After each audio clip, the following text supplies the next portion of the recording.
Hello, Warhammer with Sheep here, bringing you not a battle report, this time a little bit of an update on what the campaign is our club is going through at the moment. So, right now we've already done the first 2 weeks. The first week we've battled a cave of trolls to find the Mask of Nagash. The second week we did a 3-on-3-on-3 where we had 600 points apiece, and we were allied up until turn 5 or 6 when we were to turn on each other and try and capture the Mask of Nagash. So I've realized that I've been kind of vague, and I'm going to be doing a few more of these campaign battle reports, and I think it's a bit time that I explain what exactly is going on in the campaign, just so that the viewers are up to date and understanding what I'm talking about.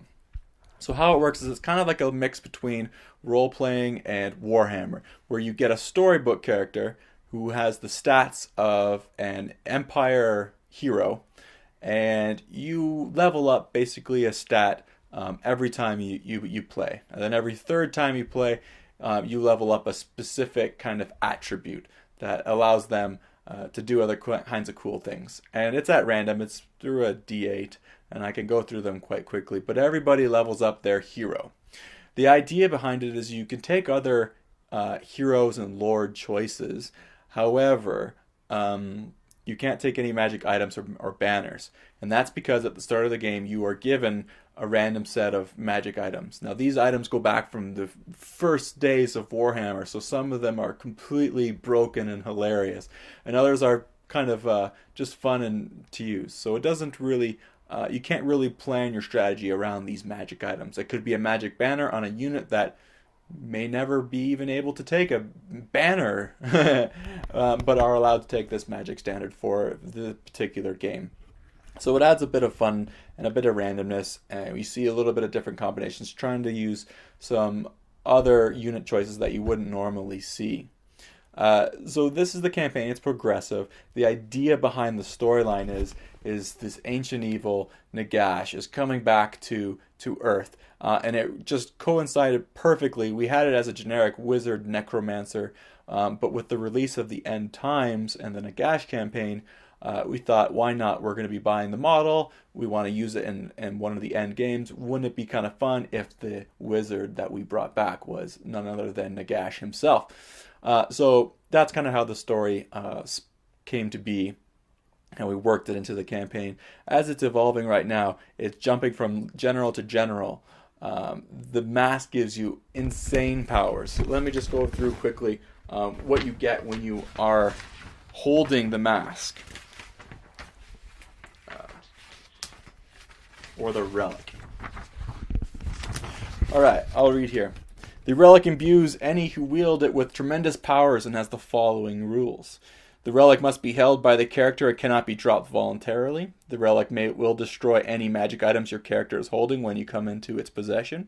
If you are slain in combat, including being run down, the relic glows to the closest enemy character. If your opponent kills you by any other means, the relic scatters 2d6 inches from the center of the table. A character with the relic gains +3 weapon skill, +4 toughness, +4 strength, +2 toughness, +2 initiative, and +4 attacks, as well as +2 leadership. The relic grants the bearer a level 4 wizard ability, and knows the spells Touch of Death, Unholy Resurrection, and Crippling Fear, which are spells that are listed here in the bottom. The relic bearer has Strength 5 breath weapon in addition to those magic items, and the stat increases with no armor saves allowed. He has a 4-up ward save, and the relic causes terror. Now that 4-up ward save cannot be used against the Hunting Light Council. He only has his 6-up save against the Light Council. So what happens is every round, or every time you use the relic or the mask, and you gain these powers, there's a 50-50 chance that the Light Council wizard will come in and zap you with 3d6 strength 10 hits. So unless they roll really poorly, you're going to get zapped. So it's a terrible thing to have the mask, yet that is the goal in every single game, to have the mask at the end of the game. Gives you more victory points. I'm going to run through the spells real quick. I mentioned them earlier. Touch of Death as a direct damage spell, 36 inches. Target suffers 2d3 wounds with no armor saves of any kind.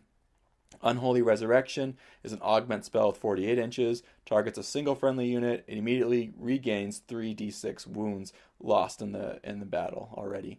Any unit gains wounds. In addition, it gains the Unstable and Undead special rule for the remainder of the game. So they're essentially zombies. Fun! Crippling Fear is a hex spell, 48 inches. Gains random movement d6 and has the weapon skill, strength, and initiative and toughness reduced by 2 unless it would be otherwise lower than the 1. So pretty insane spells. If he casts them, there's a chance that the Light Council will come in and zap him, which is pretty brutal. Any time that we've seen the Light Council show up, no one has survived. So we may tone it down, but I think that's just part of the hilarity of the campaign, and we like it, so we're going to keep going with that. So everyone's storybook character has no racial abilities. So I have a Dark Elf Master who's not really a Dark Elf Master.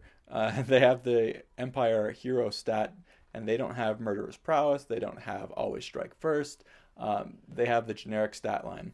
So the idea is this general, this character, is forging himself like a role-playing game in the battles that we play at Warhammer. So it's a pretty fun campaign. We've been having a lot of fun so far.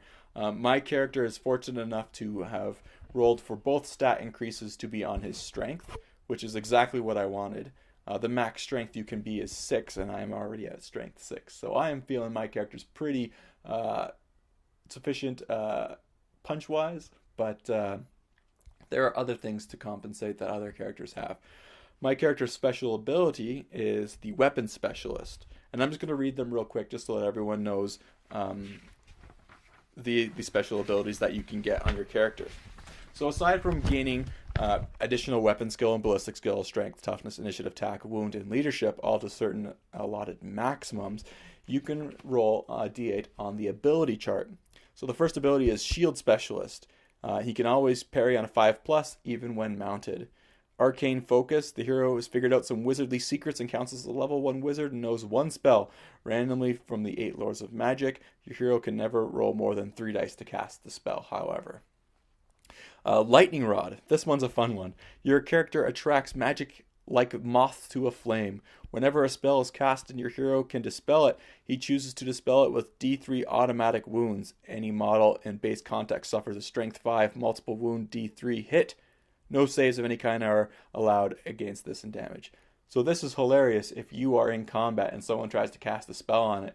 Yeah, you could take a D3 wounds, but you're going to give them D3 strength 5 hit right back, which is a fun mechanic, just something silly. Range Specialist. This hero suffers no moving from shooting and firing multiple shots.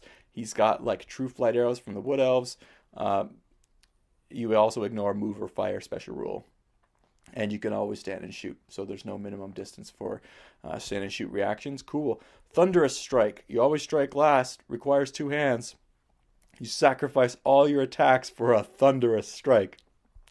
Place the small template touching the front of your hero's base. Each model under the template suffers a strength 4 hit on a 3+.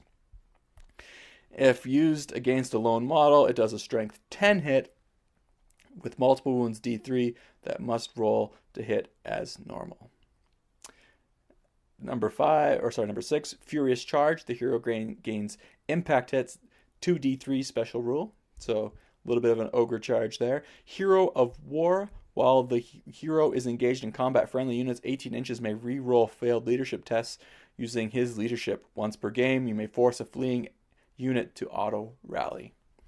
This is the one I have, Weapon Specialist, and this is my favorite. All our heroes have the ability to choose whatever weapon they want. Boom, first round of combat, you want a flail, you got it. You're charging on a horse, you can have a lance. Second round, you want a great weapon, you can. Hand weapon, shield, absolutely. You want a javelin to throw so you can do a stand and shoot, you have all the Warhammer weapons. All the generic ones. Weapon Specialist, the hero may use two-handed weapons in a single hand. If a weapon has the always strike last special rule, you strike at half your initiative instead. So, pretty good. I like my character, although with being +6 strength, I have no real use for a great weapon in one hand. I guess if I really wanted to wound a steam tank, which I am fairly certain one will be here at tonight's club match. We're doing 1,000 points tonight, and I'll hopefully have a battle report for you up in a day or two of how that goes. But that's just a little bit of update about what we're doing in the campaign for our club. Just having some fun with Warhammer in amongst all our filth that we normally bring to try and perfect our Warhammer skills. This is Warhammer with Sheep. I hope you enjoyed the video. If this inspires you to do your own campaign, excellent. If not, that's okay.